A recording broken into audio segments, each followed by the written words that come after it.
કોનાસ આપણી R15 માં charging holder તો આવી રીતના છે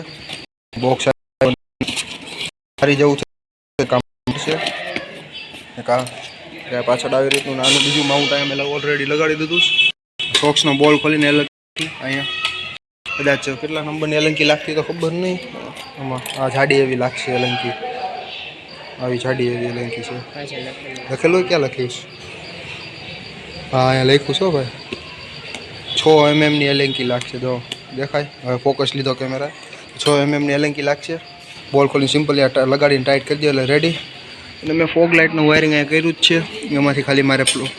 પાવર લેવાનો છે અને અર્થિંગ તો અહીંયા ગમે બોડીમાંથી તો મળી જાય આરામ તો સ્ટેન્ડ અત્યારે અહીંયા મૂક્યું છે અને વાયરિંગ કરી લીધું જોવો તો કે આપણે ફોગ લાઇટ લગાડી હતી તો એમાંથી લઈ લીધા પ્લસ અને આ લઈ લીધા માઇનસ અને જો તમે ફોગ લાઇટ ન લગાડી હોય તો આ પેનલ ખોલશો ને તમને એક નીચે અંદર એક સોકેટ મળી જશે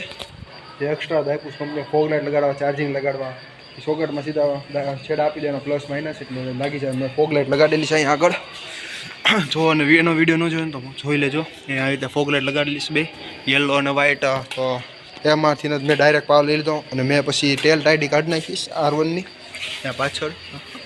જોઈ લો ત્યાં ખોલવી નથી કારણ કે આ ખુલેલી જ છે ખોલવી હું ટેલ ટાઈડી કાઢી નાખીને નીચે નીચે વ્હાઇટ લાઇટ આવે નંબર ઉપર થાય એનું સોકેટ છે અહીંયા અંદર એ રેડી જ છે એમાં તો ડાયરેક્ટ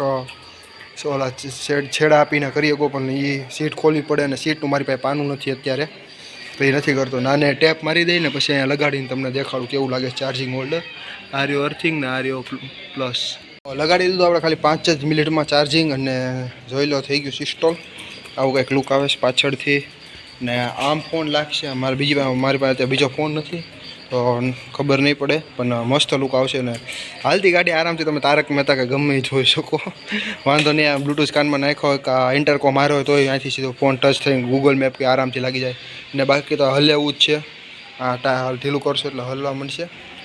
આરામથી હલશે ઉપર નીચે જેમ તમને યોગ્ય લાગે એમ તમે ફિટ કરી શકો મેં આવી રીતે કાંઈક રાખ્યું છે હજુ ઈચ્છા છે હું હજી નીચે અડાડી દઈશ ને અહીંયા ચાર્જિંગ સોકેટ છે આ મેં એટલે રાખ્યું નીચે કારણ કે તૂટી ગયું ને તો પાણી જાય ને ચાર્જિંગ બગડે નહીં કારણ કે મારે RSમાં બગડી ગયું છે ચાર્જિંગ હાલે જ પણ અમુક વાર આ ગાડી જેમ હાલે ને અમે ખાડા ખડીમાં બંધ થઈ જાય તો આવી રીતે મેં કંઈક રાખ્યું છે અહીંથી સહેજ ઢીલો વાયર રાખજો એટલે છે ને બે બાજુ પહેલાં ટર્ન મારીને જોઈ લો ને હેન્ડલ ફેરવીને વાયર ઢીલો રહેતો હોય ને અહીંથી સહેજ ઢીલો રાખજો એટલે અહીંથી તૂટવા ન કરે ને ચાર્જિંગ બટકી જાય